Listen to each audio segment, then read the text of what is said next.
Hi, my name is Angelina, and this is my presentation on what makes us who we are as individuals, what defines us. When I first thought about this question, I assumed that who we are is mostly shaped by the circumstances we're born into. Things like our family, culture, race, gender, and even the country we grow up in seems to have a huge impact on how we see ourselves and also how the world sees us.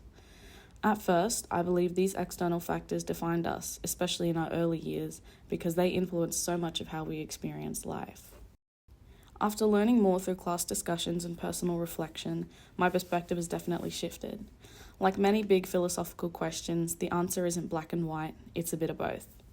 I still think the circumstances we're born into matter a lot, but I've come to realize that identity is more complex than that. It's shaped not just by external factors, but also by our personality, genetics, and how we think about ourselves. There's still truth in the idea that we start life with certain givens, our physical traits, natural tendencies, and the environment we're born into. But I've come to see that while these things set the stage, they don't tell the whole story. Identity isn't just about where we begin, it's about how we engage with the world and the choices we make along the way. One of the topics that really made me stop and rethink things was personal identity, which we covered in week 3. Before that, I honestly thought that identity was kind of fixed, like it's something that you're born into or something that you eventually figure out as you grow up. I thought, okay, I'm shaped by my culture, my family, and my upbringing. That's who I am. I assumed that identity was either inherited or discovered, and then once you found it, that was it, done and sorted. But then we started talking about how identity might not be so stable after all, and that kind of turned everything upside down for me. I was introduced to this idea that identity isn't something that you just have, it's something that's always changing, evolving as you go through life. It's shaped by your thoughts, your experiences, the people you meet, and even how you choose to remember your past. That part really got to me. The idea that even the way that we remember things can influence who we are. It made me realize that our identity isn't this solid thing we carry around. It's more like a story we're constantly writing and rewriting. For example, maybe something happened to you when you were younger that felt embarrassing or even painful at the time. But later, you might look back on it differently, maybe even see it as a turning point or a lesson. That shift in perspective, that's identity changing in real time. So now, when I think about the question, what makes you who you are? I don't see it as something with one clear answer. I think it's a mix of internal and external factors. Sure, we're influenced by our background, culture, and relationships, but we're also shaped by what we value, how we see ourselves, and the choices we make. Identity, for me now, feels like a living, breathing thing. It grows with us, and that makes it really personal and really powerful.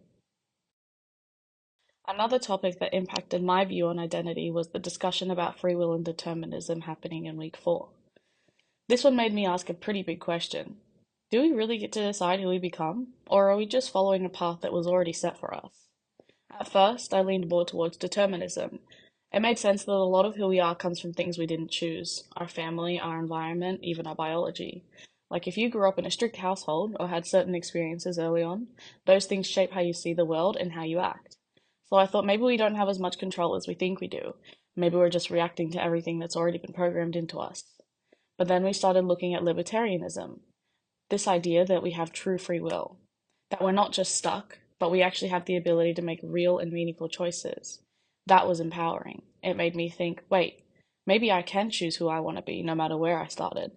It gave me this sense that we're not completely defined by our past. We have the power to grow beyond it. And then we explored compatibilism, which honestly felt like the most realistic option. It's the middle ground. It says, yes, our environment and our circumstances definitely influence us, but we're still capable of making choices within those circumstances. We can decide how to move forward, what kind of person we want to be, and what values we want to live by. This shift helped me see identity not as something shaped for us, but something we participate in. We co-create it. We're not completely free, but we're not totally stuck either. There's room for agency. And that means no matter what we've been through, there's always an opportunity to grow, change, and redefine who we are. So now when I think about who I am, I don't think it's just about my background or my personality. I also think about my choices, the ones I've made and the ones I still get to make. And that means that identity isn't just something we're stuck with, it's something we build. In the end, I can definitely say that my perspective has evolved. I no longer see identity as something completely dictated by our circumstances, but I also don't think it's something that we create entirely on our own. It's an ongoing interaction between what we're born with and the choices we make. Our background and experiences shape us, but they don't completely define us. We have the power to grow, change, and redefine who we are and how we come off to people. Ultimately, the question, what makes you who you are, doesn't have a simple answer. It's a lifelong process of learning, growing, and adapting. We're not only shaped by the world around us, we can also shape ourselves through our actions and decisions. This realization helped me see identity as something more fluid, something we continue to build throughout our lives, and something that has no definite answer.